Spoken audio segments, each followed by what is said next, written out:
9절입니다. 하나님 말씀은 이사야 55장 7절에서 9절입니다. 악인은 그 길을, 불의한 자는 그의 생각을 버리고 여호와께로 돌아오라. 그리하면 그가 긍휼히 여기시리라. 우리 하나님께로 돌아오라. 그가 너그럽게 용서하시리라.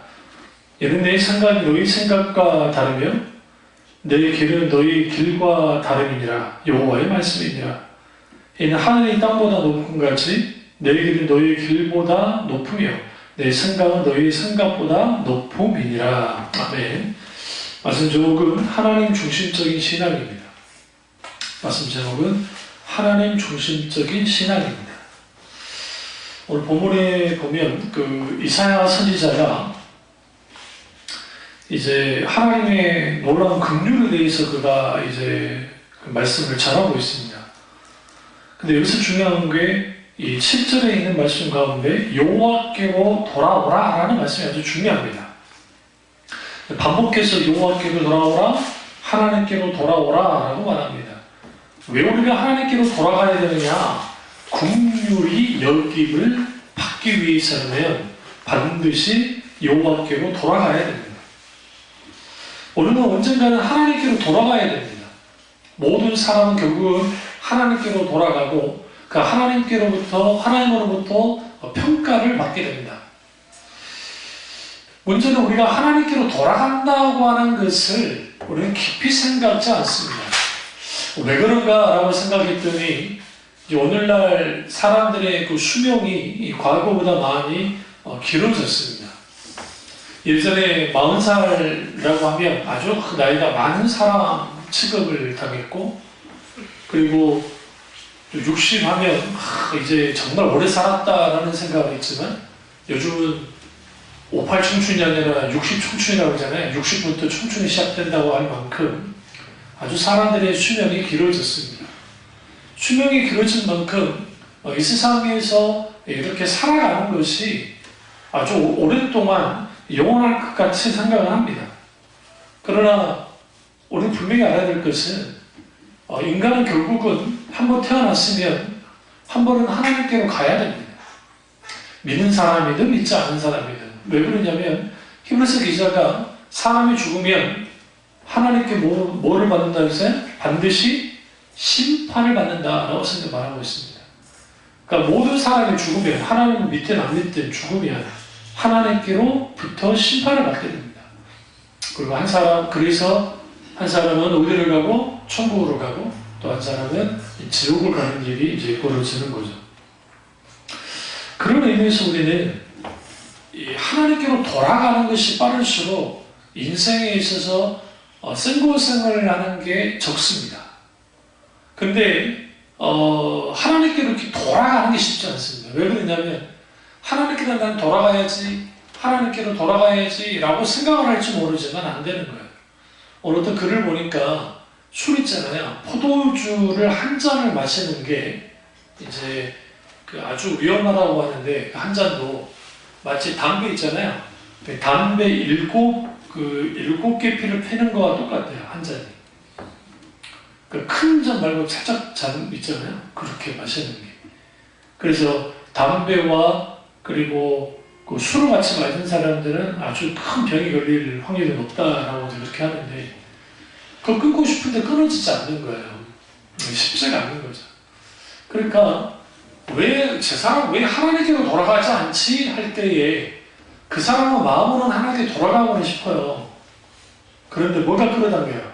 하나님과는 다른 것이 끌어당기는 거예요. 그러니까 거기에 묶여서 이러지도 못하고 저러지도 못하는 상황에 빠집니다. 문제는 신앙생활을 할 때에 하나님 중심적인 신앙생활이 아니라 자기 중심적인 신앙생활을 하게 되어지면 하나님께로 돌아간다는 것은 별 큰 의미가 없습니다. 왜 그러냐면 하나님은 자기를 위해서 필요한 분이기 때문에요. 내 필요에 따라 바뀌어주는 분이 하나님이라고 생각하기 때문에, 그래서 그 하나님을 이제는 하나님이 자기가 원하는 대로 뭔가 해주면 좋은 하나님이고, 그렇지 않으면 굳이 믿어야 할 그 가치를 모르는 정도의 하나님이 되어버렸습니다. 이 부분에 이사야가 악은 그 길을, 불의한 자는 그 생각을 버려라 라고 하면서 하나님께로 돌아오려면 버려야 되는 거예요. 뭘 버려요? 잘못된 생각들을 버려야 됩니다. 가치관이 변화야 됩니다. 그러니까 그 사람의 가치관이 변화되지 않으면, 갖고 있는 세계관이 변화되지 않으면 아무리 엄청난 종교적 체험을 해서도 바뀌어지지 않아요. 여러분, 가룟 유다가 70지휘자들이 짝을 맺어가지고 가서 보존다든 막 귀신을 쫓겨나고 막 병고침 역사를 했잖아요. 그럼 가룟 유다는 그 경우 없었을까요? 당연히 있었어요. 예수님의 직계제자인데요. 그러니까 놀라운 기적을 많이 경험했다고요. 물 위를 걸어오셔서 예수님이 바다를 잠잠케 하는 것도 받고, 오병의 기적을 일으키는 그 기적도 받고, 그런 기적이 그러니까 예수님이 일으켰던 모든 기적을 받던 사람이에요. 공생애 속에서. 근데 그 기적이 그 사람을 바꿔줬느냐? 그렇지 않았다는 거예요. 뭐예요? 자신이 가지고 있는 그 기본적인 잘못된 생각이 어떻게 버려져야 버리자는 거예요. 그러니까 하나님 중심적인 신앙을 하려면 첫 번째로 우리의 생각이 버려져야 됩니다. 기존에 자기가 가지고 있던, 살고 있던 생각들이 내려져야 돼요. 내가 아주 세속적이고 세상적으로 살았어요? 그럴 수 있지 않아요? 또 우리는 처음부터 하나님 믿은 거 아니잖아요. 하나님 안 믿었어요? 그런 가치관과 세계관을 갖고 있다가, 인생관을 가지고 있다가 하나님을 만났으면 이제는 이전에 있던 것들을 털털 털어버려야 되는데 그걸 털지 못하는 거예요. 털지 않고 거기다가 사상 누각이라는 게 있는데 아주 위태하게 신앙을 쌓는 거예요. 그러니까 거기에 언제 어느 때 그 신앙이 무너질 줄 모르는, 그런 걸 가지고 소위 신앙생활을 한다는 거죠. 그럴 때 우리는 무엇을 조심해야 되냐면, 우리의 생각이 내려지지 않으면, 우리의 생각이 버려지지 않으면 하나님의 주적인 삶을 산다는 것은 불가능합니다. 사실. 근데 가능하다고 생각하니까 문제예요. 그러니까 오늘날의 교회가 사람들이 가지고 있는 잘못된 가치관과 잘못된 어떠한 그러니까 물질관, 그리고 기타는 이런 성공관 같은 거를 가르쳐야 되는데 가르치진 않아요. 프란시스 세포라고 하는 분이, 사상에 참 귀한 분이 있는데, 원래 목회하는 목사님들이 그분의 책만 읽어서도, 이분이 뭐 그분 말고도, 물론 그분의 프란시스 세포 목사님의 또 한계가 있긴 하지만 그럼에도 불구하고 저분이 말하는 문화관, 성경관, 인생관, 뭐 기타는 그런 것들을 조금만 읽어보기만 했어도 목사님들의 사고방식들이 세상 사람들이 생각하는 사고방식과 좀 많이 달랐을 거예요. 대부분 신학교를 왜 오냐라고 하면 대부분의 강력한 종교 체험이 있는 경우가 많습니다. 사실은. 그러지 않는 친구들 꽤 있긴 하지만, 아버지가 목사라서 온 사람도 있고, 뭐, 별 사람들 다 오긴 하지만, 그래도 대체적으로 하나님께 소명을 받았다고 하면서 온 사람들이 꽤 많아요. 사실은. 왔는데, 행동하는 거, 그 다음에 말하는 거, 그리고 기타 등등 그런 걸 보면, 세상 사람과 별반 다를 것 없이 하는 사람의 생각도 많아요. 그래서 누군가 말하잖아요. 신학교를 가보면 이 왁자지껄은 시장판이죠, 시장판. 그 시장판하고 똑같아. 별별 사람이 다 있어요. 그러니까, 그러면 그 사고방식과 그 생각이 그럼 어떻게 내려주시느냐면, 이거죠. 우리가 뭘 보셔야 되냐면 6절 바로 위에 55장 6절, 너희는 여호와를 만나만 할 때에 찾으라. 가까이 계실 때 그를 뭐라? 풀어라. 여호와를 만나만 할 때 찾아라 하잖아요. 하나님과 직접적으로 말씀 가운데 만나게 되면 가장 먼저 깨지는 게 뭐냐면 그 사람이 가지고 있는 잘못된 사고방식이에요. 사상이 깨져요. 사상이. 그럼 대표적인 사람이 누구냐면 사도 바울이에요. 사도 바울이 그 담메색에서 가던 길에 예수님을 만나잖아요. 만났을 때에 그가 가지고 있던 그 고정관념, 사상, 종교관, 이 모든 것이 다 깨져버렸어요. 왜냐하면 나사렛 예수는 이단이잖아요. 그러니까 바울은 예수님 그분 자체에 대해서는 반감은 없었어요. 왜 그러냐면 그가 가지고 있는 소위 배경이, 종교적 배경이 힐레학파의 가말리엘 문화생이었기 때문에 힐레학파의 가말리엘은 과격분자가 아니에요. 그분은 아주 온건파입니다. 온건파. 그러니까 예수님 당시 두 개의 학파가 존재했는데 하나는 힐레학파, 온건파가 있고 하나는 그게 까먹었네요. 어쨌든 과격파가 하나 있었던 거예요.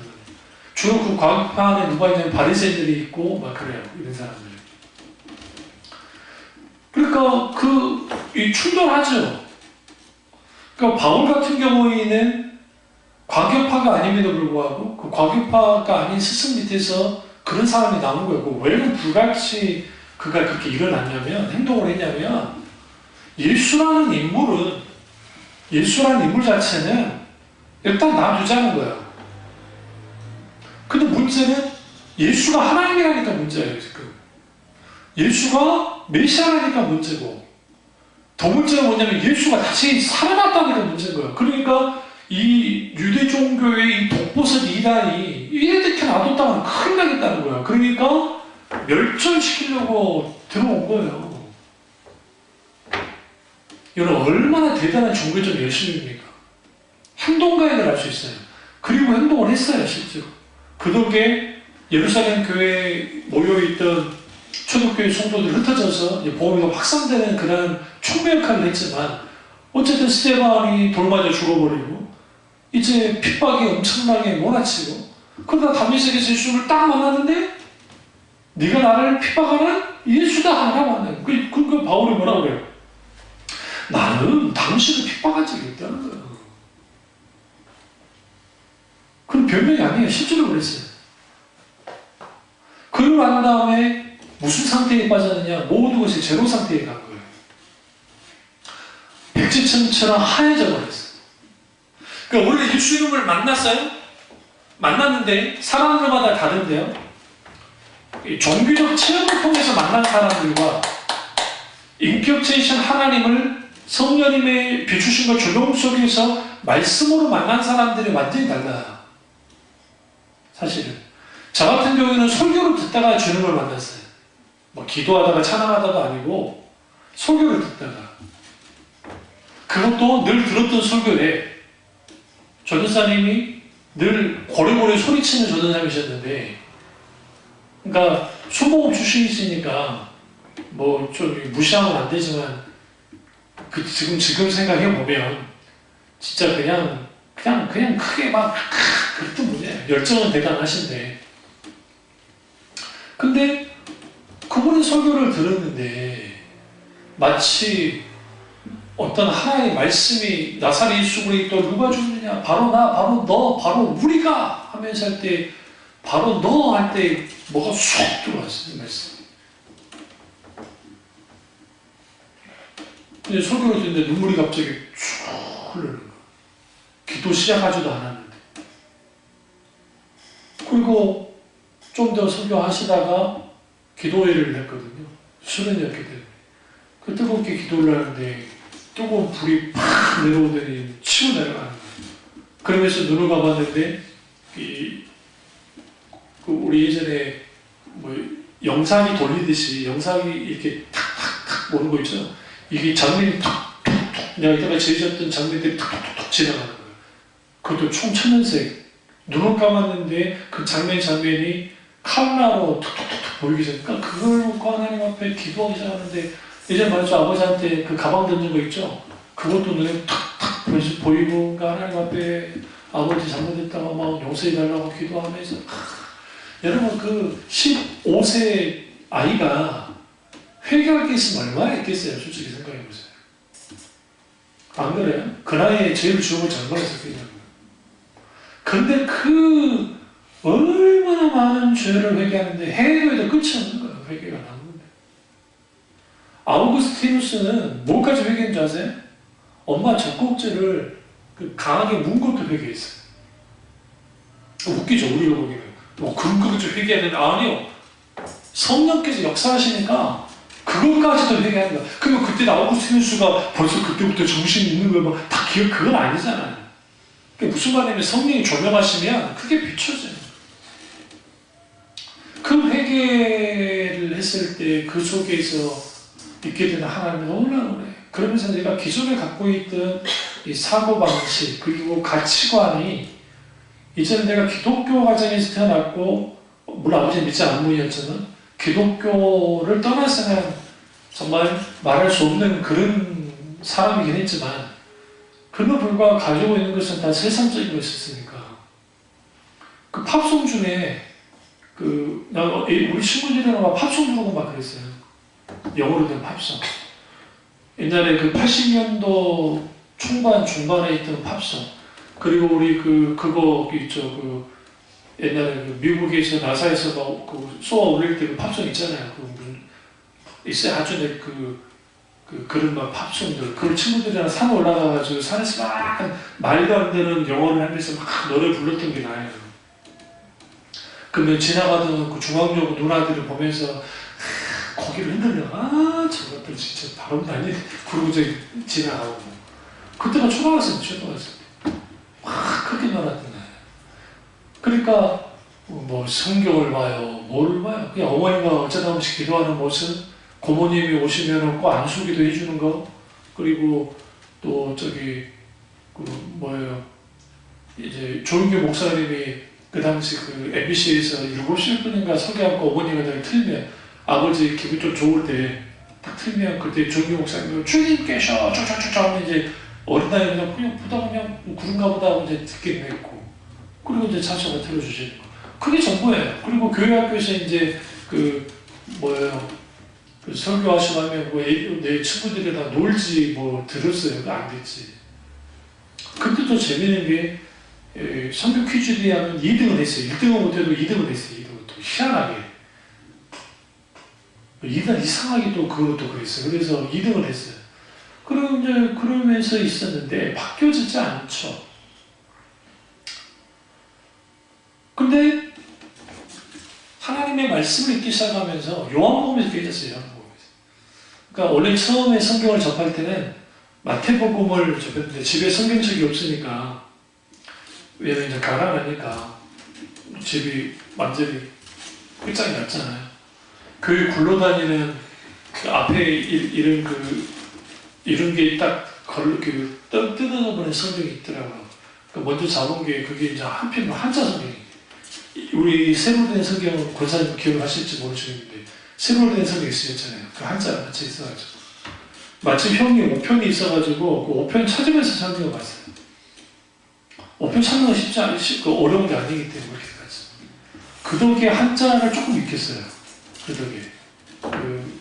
근데 이제 그러다가 도저히 못 읽겠어요. 그걸로. 그러니까 이제 글쎄 막 돌아다니는데 그 교회에 아주 작은 건데 신약만 있는 성경이 하나가 있더라고요. 그게 이제 그것도 이제 너덜너덜해. 근데 누구도 가져갈 것도 아니야. 이거 목사님 가져가도 돼. 한 편도 없어. 이게 안 버리기 이상한 그걸 가져다가 이제 읽기 시작했단 말이에요. 처음 핀 게 마태복음이에요. 아니 못 읽었어. 아브라함이 모르고 남은 게 이게 나랑 뭔 상관인지. 그러니까 은혜는 받았는데 그게 모르겠네요. 그래서 형한테 물어봤어요. 형, 그러면 내가 어디부터 성경 읽어야 되느냐 하니까, 야, 니네 성경도 한 번도 안 읽었냐 하면서 막 꼬사리를 주는 거야. 병적이 팍 상해져요. 그러더니 이제 한마디 던지더라고. 정적이 어려우면 요한복음 읽어. 어떡하고. 아니, 그거 더러워서 요한복음 안 읽으려다가 진짜로 더럽게 안 읽고, 그래도 형이 읽으라니까 읽어보자 해서 이제 요한복음을 딱 폈는데 거기서 깨져버렸어요. 그 요한복음의 내용이 별거 아닌 것 같은데 아주 쉬운 듯 하지만 아주 깊습니다. 요한복음 1장에서도 깨졌어요. 그래서 쭉 읽어나가는데 얼마나 하나님의 말씀 가운데 붙기 시작하는지 이게 감당을 못할 정도였어요. 그러니까 근데 어떻게 읽었냐면 성경을 한 장씩 두 장씩 읽는 게 아니라 성경에 강력한 역사가 있으니까 이거는 장별로 읽어나가버리는 거예요. 장별로. 창세기는 뭐 하루 안 걸려요. 그냥 읽어나가버려요. 톡톡톡. 그러니까 이제 신약 성경은 다 읽고 난 다음에 창세기 읽었는데 이제 신약 성경을 다 읽었어요.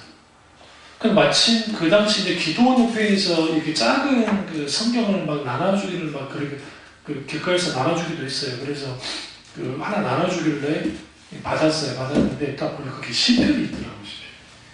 그래서 시편을 읽었어요. 교회에 굴러다니는 성경이 없어서 일단 시편을 읽었더니 시편에서 완전히 깨져버렸어요. 얼마나 기쁜지. 거기서 살아서 역사하시는 하나님이 어떤 하나님인지 알게 되었어요. 그분을 만났단 말이에요. 그 전까지 제가 조은규 목사님 표현했는데 조은규 목사님은 내게 있어서는 영웅이에요. 영웅. 우리 어머니가 완전히 조은규 목사님 열광적인 어떤 그런 분이었기 때문에 그러니까 자연스럽게 그분의 그 남긴 뭐 나는 할렐루야 선마했다는 최씨 목사님 책도 읽고 또 조용기 목사님에 관련된 책들 교회에 있었기 때문에 빌려다가 읽고 막 그랬단 말이에요. 그 시기가. 근데 성경을 쭉 읽어보는데 좀 뭔가 이상해. 그러니까 내가 수모 교육임에도 불구하고 말씀을 쭉 보는데 설교가 좀 이상해. 느낌이 이상해. 중학교 때까지는 잘 몰랐어요. 그걸요. 아직 어렸기 때문에 영적으로. 그래서 그러다가 고등학교 들어가고 난 다음에 깊이 성경을 이제 공부하고 연구하고 묵상하다 보니까 아니라는 걸 알았어요. 뭐 그렇다고 조목사님 설교가 다 틀렸단 말은 아니에요. 그러나 그분이 갖고 있는 기복신앙, 소위 번용주의, 신번용주의, 적극적 사고방식 이런 것들은 분명하게 성경과 충돌하는 겁니다. 분명히 말씀드리지만. 그러니까 그래서 결단한 거야. 아니구나. 그렇다고 순복음에 그분만 있는 건 아니니까. 우리 담임 목사님은 또 조 목사님하고 대척점이 있는 분이에요. 실질적으로 다투기도 했었어요. 이제 그 재산 문제 때문에 조 목사님이 열어야 된다. 우리 담임 목사님 말도 안 되는 소리 한다면서 붙었던 거예요. 후에 이제 우리 모교회 목사님이 이제 총회장 나셨지만 순복음에서 그런 것들을 통해서 쭉 들여다보면 가치관이 기본에 내가 갖고 있는 가치관은 우리 담임 목사님은 민주화 운동도 하고 막 그런 분이에요. 종교적으로 막 그러니까 좀 좌파적이야. 뭔지 아시죠? 그러면서 신앙은 좀 보수적이긴 했지만 그래도 불구하고 그런 속에 있어. 그러니까 제가 어렸을 때에 그 장애인들이 있는데 그 장애인들을 위한 전도사님이 계셨다는 거예요. 그 전도사님은 여자분이셨는데 양의 목발을 이렇게 짚고 그분이 오셔서 전도사님이 이제 막 우리 자폐아라든지 다운증후군이라든지 막 그 친구들 또 몸 안 좋은 사람들 그 사람들 해가지고 예배 드릴 정도로 그게 80년도예요. 80년도 중반 그러니까 초반 중반 얼마나 의식이 있어요. 생각해보세요. 앞서간 게 교회가 굉장히 앞서간 교회죠. 그런 교회. 그러니까 그런 데서 했는데 방학 때만 되면 서울에서 대학 다니는 형들이 내려와가지고 데모가 배우게 하고 막 가르치는 거야. 그 시대는 다 흔한 일이에요.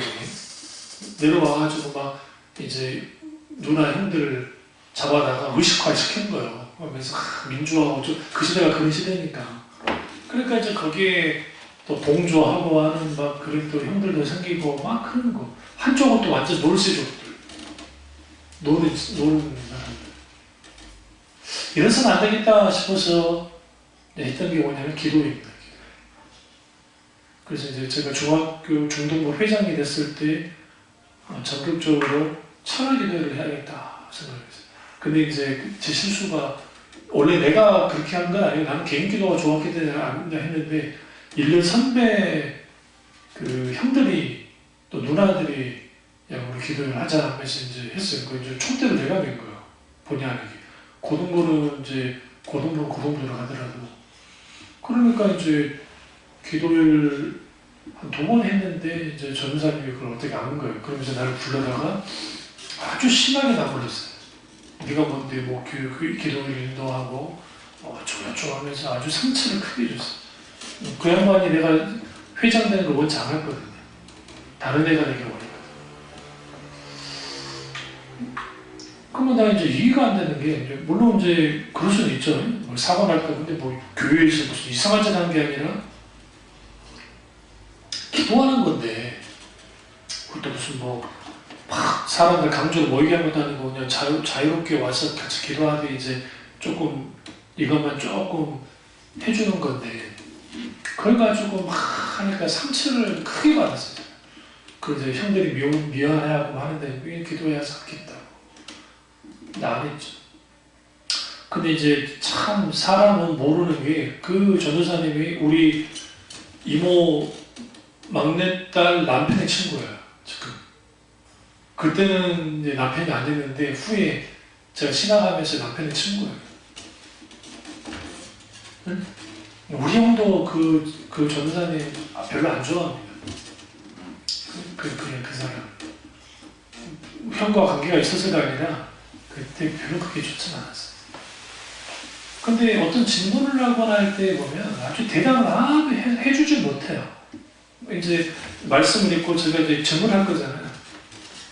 그러면 질문을 그거에 대해서 설명을 해주지 못해요. 그럼 뭘 의미하냐면 그만 공부하지 않았다는 거예요. 그러니까 대학을 나왔다 안 나왔다 이 차원이 아니고 말씀을 깊이 하지 못한, 그게 답답한 거예요. 이게 안 풀려. 근데 형한테 물어봐봤자 좋은 말 안 나오니까, 그래서 할 수 있는 게 뭐였냐면, 그래서 기독교 지성사, 특별히 고전의 책들을 읽을 수밖에 없었던 거예요. 그러니까 그 책들을 쭉 읽기 시작하면서 눈이 열리는 거예요.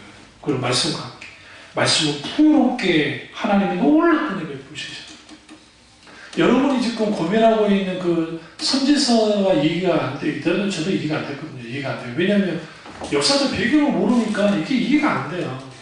그나마 엘리사 같은 괜찮아. 그 여러 개. 근데 이제 막상 선지서 에스겔서 들어가 보면 이게 뭔 말인지도 모르겠고, 아모스는 너무 딱딱하고, 막 기타 등등. 그나마 호세 같은 경우는 뭐 그럴 수 있는데, 이런 것들이 스가랴라든지, 그 다음에 다니엘은 뭐 그렇다 치고, 기타는 그런 말씀들이 이게 안 나는 거야.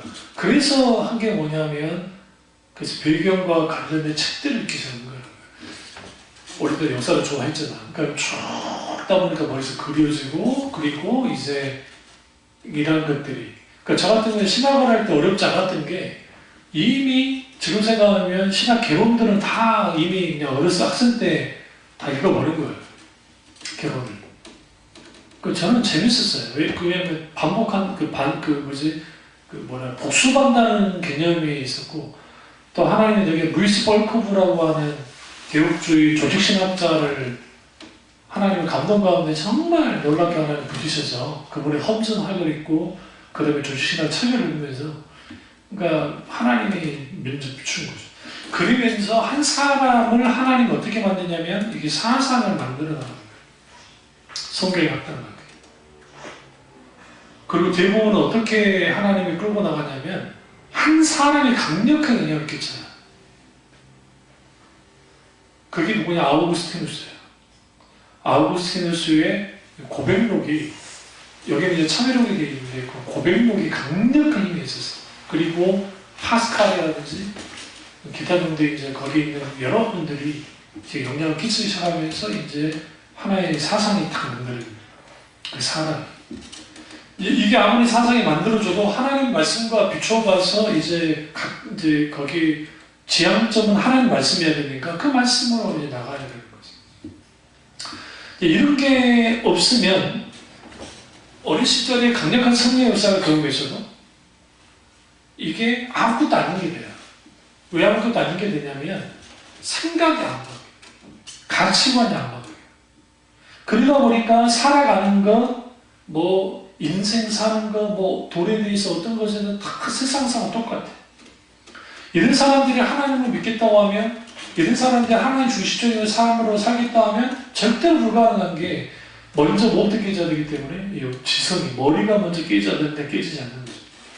한국교회가 이 정도로 병폐가 된 건 뭐냐면 가슴으로만 따뜻하게 믿었지 머리로는 냉철하게 믿지 못했어요. 늘 우리 선배 목사님들이 가슴은 뜨겁게 머리는 냉철하게 했어요. 머리는 반드시 냉철해야 된다. 근데 문제는 이 두 가지를 같이 갖고 가져가기가 쉽지 않아요. 솔직히. 자유주의 신학대학이나 그런 데는 머리만 차가워요. 가슴은 전혀 그냥 아예 냉랭하고 가슴까지. 응? 보수적인 신학은 가슴은 뜨거운데 머리까지 뜨거워. 그러니까 이게 안 되는 거야.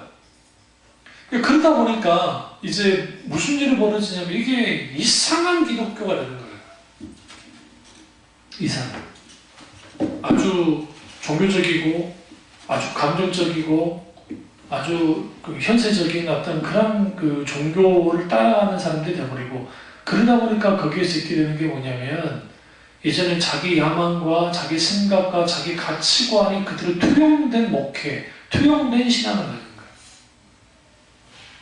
그리고 고스란히 녹아나요. 그럼 거기 있는 교인들도 똑같이 그걸 따라갑니다. 문제도 없는 거죠. 그래서 하나님 주체의 신앙생활을 하려면 반드시 여기서 말하는 그들의 생각을 버려야 됩니다. 잘못된 거. 불의하고 악한 생각을 버려야 되고, 그리고 두 번째는 내 생각과 하나님의 생각, 그리고 우리의 길과 하나님의 길이 다르다는 것을 인정해야 돼요. 그러니까 우리는 내가 어떤 좋은 생각을 했어요. 그러면 그게 하나님도 좋아하시겠지라고 하는 것을 착각해야 돼요. 우리는 하나님의 의중과 뜻을 늘 물어야 됩니다. 그리고 하나님이 그것에 대해서 뭐 하시도록, 하나님의 의중과 뜻을 이루시도록 우리는 민감하게 반응해서 어떻게 순종함으로 아버지의 뜻을 이루면 되는 거예요. 그리고 우리는 항상 어떤 착각을 하냐면 기도하면서 여기 하나님의 뜻이다라고 우리는 너무 쉽게 단정할 때가 있어요. 소위 기도생활을 한다고 하는 분들은 조심해야 되는 게, 내가 이렇게 기도를 많이 하니까 이것은 하나님의 뜻이야. 마치 내 말은 하나님의 법이야 라고 하는 사람들이 있어요. 조심해야 돼. 그래서 어떤 감동이 와도 이 부분은 그런 것 같습니다 라고 그래야지 같다 그러면 안 된다. 근데 사람들은요 그런 것 같습니다 하면 안 따라와요. 왜 이단들이 이번에 정명석이와 관련된 걸 어저께인가 그저께인가 TV에서 나오는 그 잠깐 봤더니, 정명석이 손에서 이단 정명석이거든요. 10년 동안 깜빵에 갔다 왔는데 자기가 성폭력한 거 그거 자기가 억울한 누명을 받았다나 그래서 항고할 거라고 막 그런다고 떠들고 다닌다는데, 자기 손에서 치료의 에너지가 나와가지고 사람들의 손을 누군가를 어디를 만지면 그 사람의 병을 다 알아맞춘대요. 안 돼요. 그리고 그렇게 자기가 딱 하면은 다 낫는데요.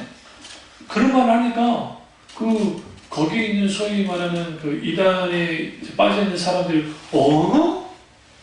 우리는 아는 글이잖아요. 마치 예능 프로그램에서 연예인들이 막 하면은 후시 녹음하잖아요. 웃는 거. 후시 녹음하듯이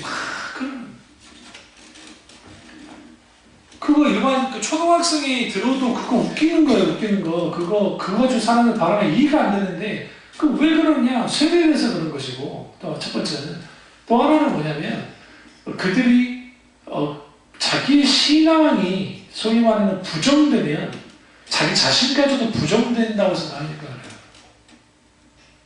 반반이에요, 반반. 그러니까 진짜 막 추종하는 사람들이 있긴 있겠지만 반반으로 아닐 수는 있다라고 하지만, 만약에 아니었을 경우에 자기가 이때까지 제 인생을 걸었던 것들이 다 부정당하니 그게 두려워서라도 못하는 거예요. 이런 것들이 그렇게 묶여져요. 그리고 그런 게 한국교회 내에 일어나지 않느냐? 일어나요. 교회 내에서도. 하나님의 말씀에 반응해서 그러면 얼마나 좋겠어요. 근데 사람들은요 그 말씀에 반응해서 그렇게 크게 반응하지는 않아요. 오히려 그럴싸한 것에 대해서 막 단호하게 설교하고 말하면 거기에 혹한 거예요. 그래서 내 생각과 하나님의 생각이 다르다는 거 뭐를 배울까요? 나는 완전하지 않다는 거예요. 나는 실수할 수 있고 나는 오류가 있다는 것을 인정해야 하나님 앞에.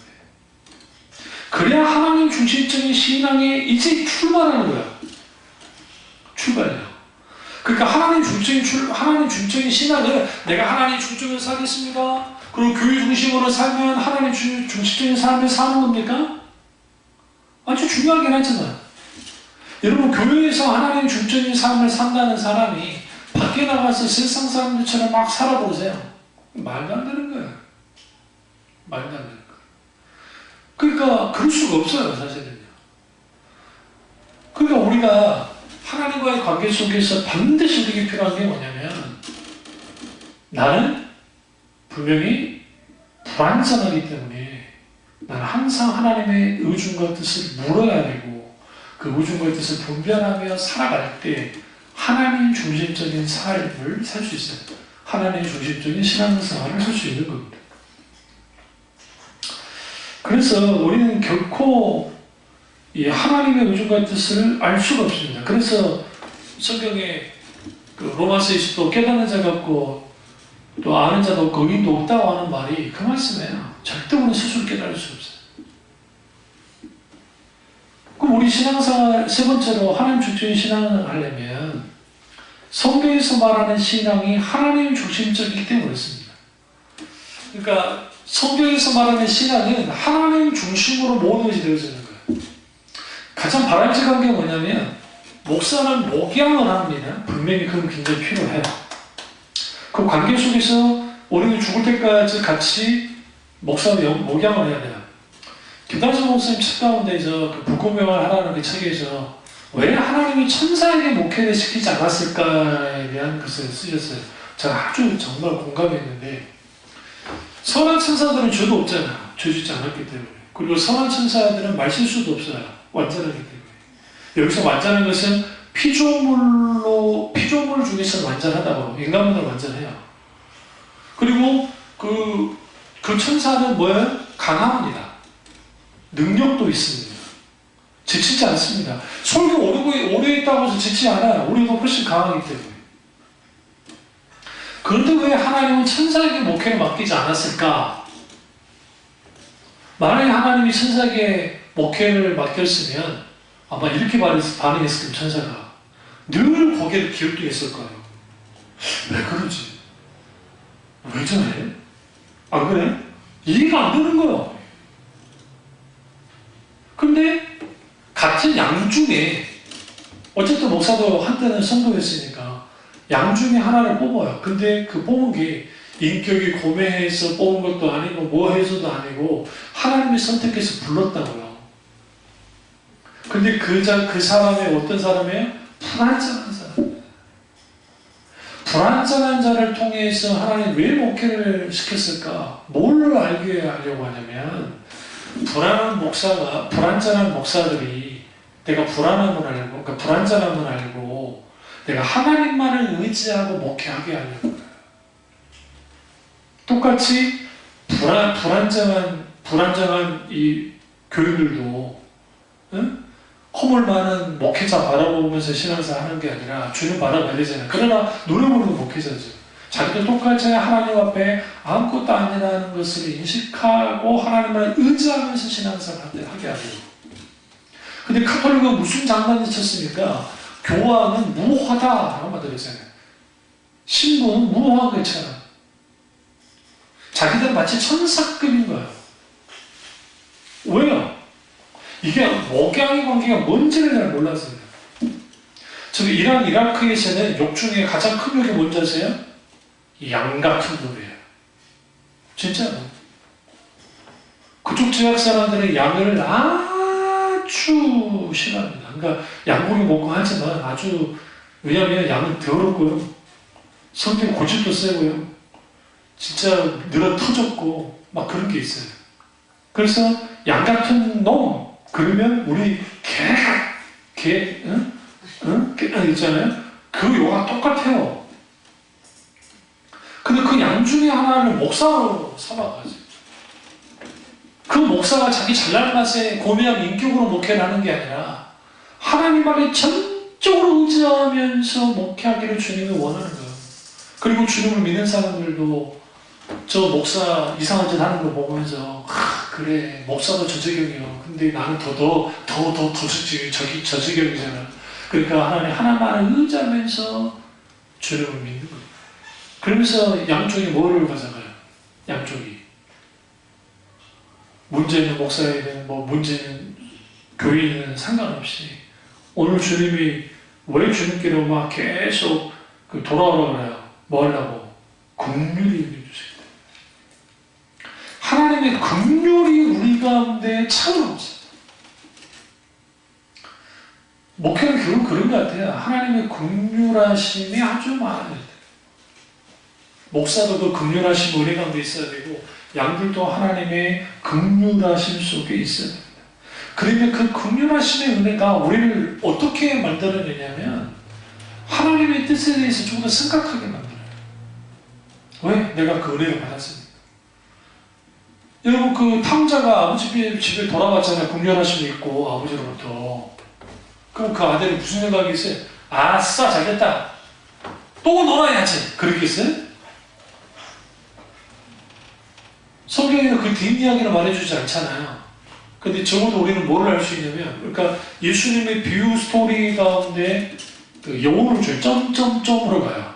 그러니까 주님은 마지막 마침표를 다 안 찍어요.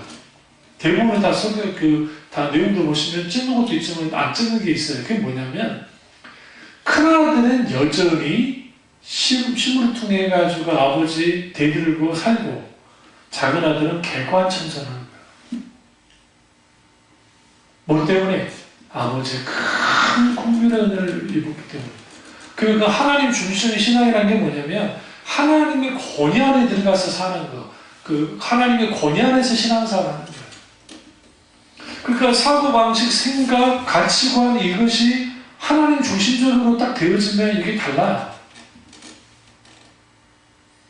그러니까 사람들이 어떤 그 좋은 그 강좌 같은 거 듣잖아요.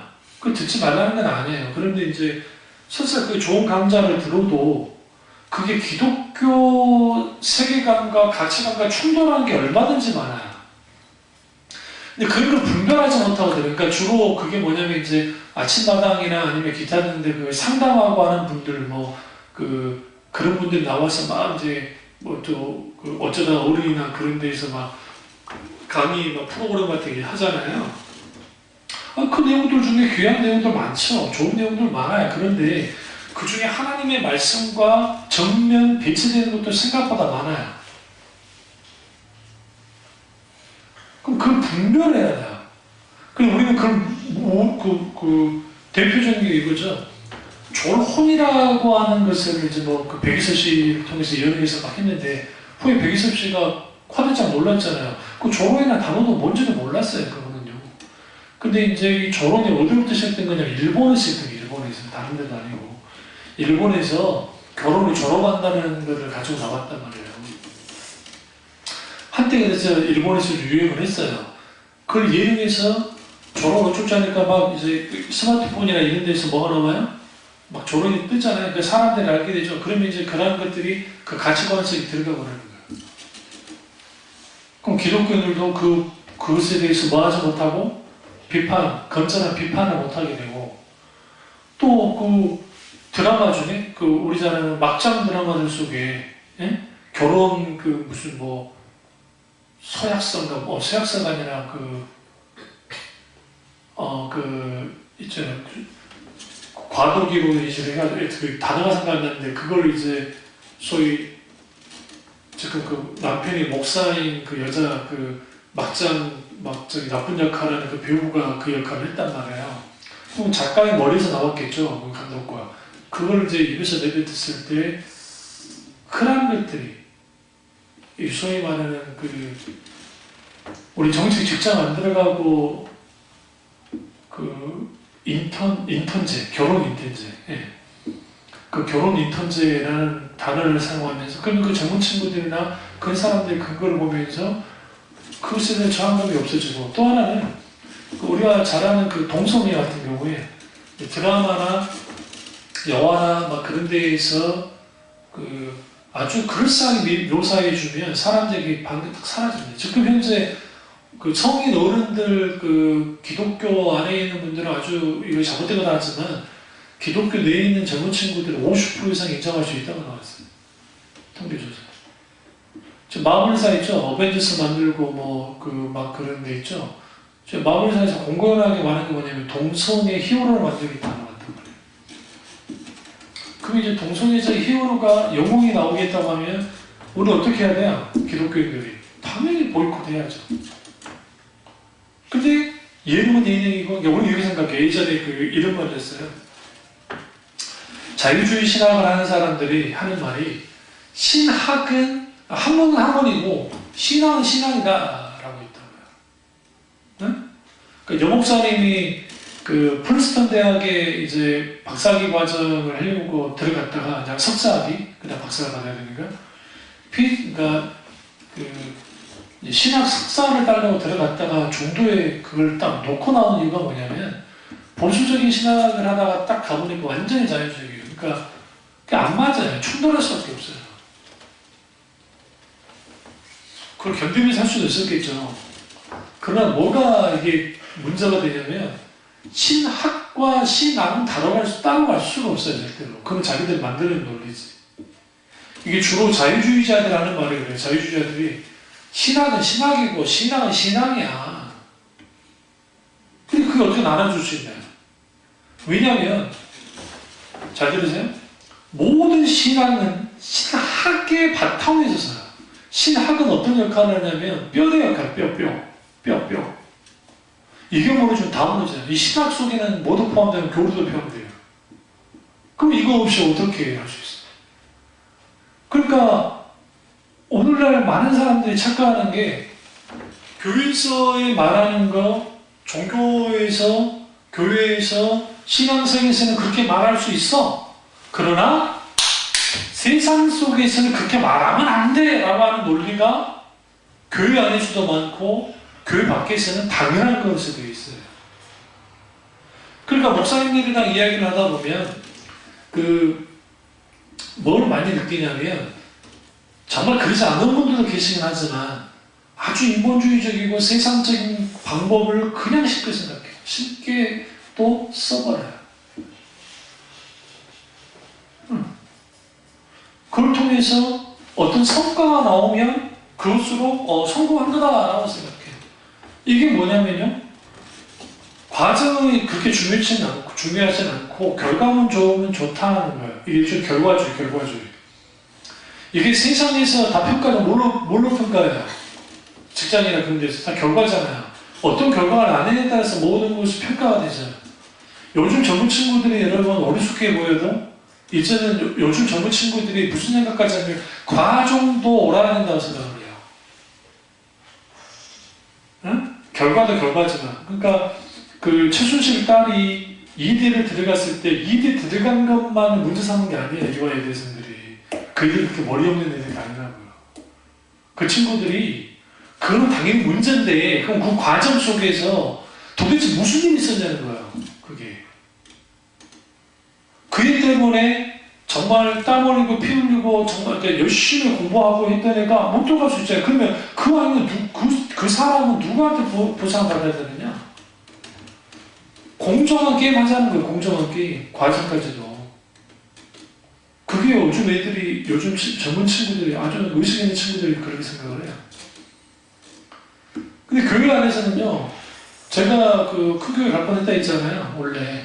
근데 안 갔던 이유가 나한테 했던 말이 있었어요.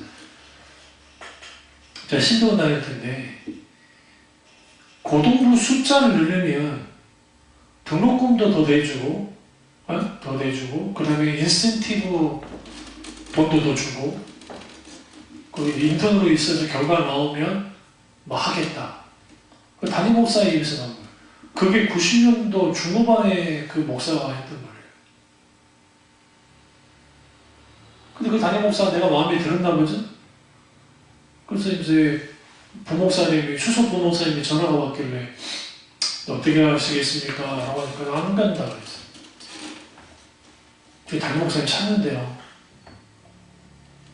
누굴 찾아요? 나를 찾는데 마음이 들었다. 꼭 그 친구를 했으면 좋겠다. 내가 그때 대놓고 했던 말이 뭐였냐면 세상 기업입니까? 그랬어요. 인턴이 뭡니까 인턴이? 그러니까 전도사님이 아직 뭘 몰라서 그런다는 거예요. 큰 교회에서 목회를 배워야 나가서 목회할 때도 노하우라든지 이걸 다 잘 배워가지고 할 수 있고, 또 나가서 혹시라도 개척하게 될 때 큰 교회에서 지원도 해주고 때로는 교육도 떼어주면 얼마나 좋냐고. 그러니까 참고 신경발휘 하면 다 되니까 합시다. 그러니까 내가 더더욱 안 하겠다 해서 그런 전화를 끊었어요. 공손하게 전화를 끊어서 죄송하다. 여러분, 그게 90년대 중반에 있었던 일이에요. 오늘날은요. 오늘날은 담임 목사 위에 누가 있어요? 예, 신학생들이 있어요. 그래서 이제 신학생들이 이제는 골라요. 돈 얼마 줄 겁니까? 이 부작용은 어디서부터 온 거냐면, 나 같은 이제 내가 그들보다는 거의 15년, 20년 선배니까, 나 같은 사람들이 사역할 때, 그 젊은 청춘들이 사역할 때에 어쨌든 아주 작은 돈, 내 동기도 다 그랬으니까 작은 돈으로 헌신 봉사했는데 거기에서 돌아온 게 뭐밖에 없었어요? 담임 목사한테 이용당하는 것밖에 없었던 거예요. 그걸 계속 봤단 말이에요, 후배들이. 그러니까 이제 그러면 우리도 하자. 새벽기도 인도할 때, 교회 문 열 때, 우리 때는 기본적으로 누가 여느냐? 가까이서 새벽기도. 당연히 전도사가 열어요. 부목사가 열고. 당장 우리 광주 형 목회하는 거기에 오면 그 부목사님이 교회 문 엽니까? 안 열어요. 우리 광주 어머니가 열어요. 그런 헌신 안 해요. 한 5분 정도 빨리 나와서 할 수 있잖아요. 물론 새벽에 힘들긴 하지만. 근데 그런 것까지는 엄청 안 된다는 거예요. 헌신도가 과거에 비해서 많이 떨어져 있어요. 그럼 왜 그러냐? 목회왕의 관계, 교육자들과의 관계, 이게 다 일종의 이해관계로 딱 연결이 돼서 거기에 뭐가 딱 없냐면 그 하나님 중심적인 삶 속에서 진짜 동역한다는 의미가 없어요. 그러니까 일종의 고용사장인 담임 목사가 고용 임무, 그 잡보 하나 세워가지고 일을 시키는 것과 똑같아요. 고용사장이. 그러니까 수단과 방법으로 자기에게 이익이 되면 삼키지만 이익이 안 되면 뱉어버리는 거예요. 그런 것들 속에서 되다 보니까 그런 목회가 하나님 중심적인 이해가 없고, 그리고 그런 사람 속에서 하나님 중심적인 어떤 그 관계의 태도를 가질 수도 없고, 그런 상황에서 교회는 이끌어가죠. 여러분, 엘리가 어떻게 생각하세요? 엘리 제사장.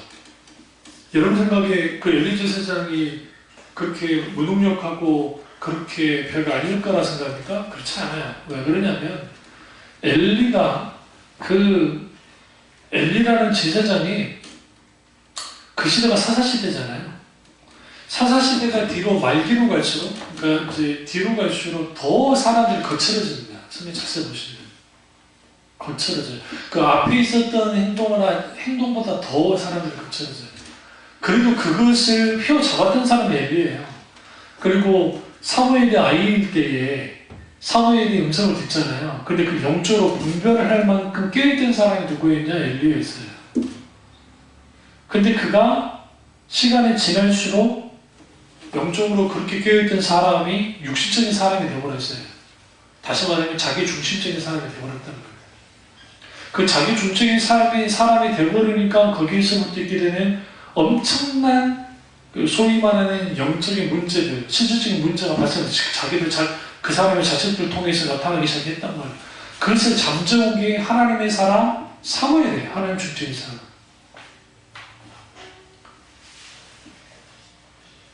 그래서 여러분, 아무리 하나님 중심적인 삶을 살았다 할지라도 지속적으로 하나님과의 친밀한 교제를 나누고 하나님 중심적인 삶을 살아내지 않으면 우리는 언제든지 애기가 될 수 있어요. 이게 그냥 자동적으로 신앙이 유지되는 게 아니기 때문에 그렇습니다. 그래서 우리는 늘 깨어서 기도해야 되고요. 하나님 중심적인 신앙생활을 해야 됩니다. 다음 주는 이제 구체적으로 그러면 이제 어떻게 그러면 그 하나님 주적인 삶의 특징이 뭔지 그 중심적으로 다루도록 하겠습니다. 기도하겠습니다. 기도하실 때 오늘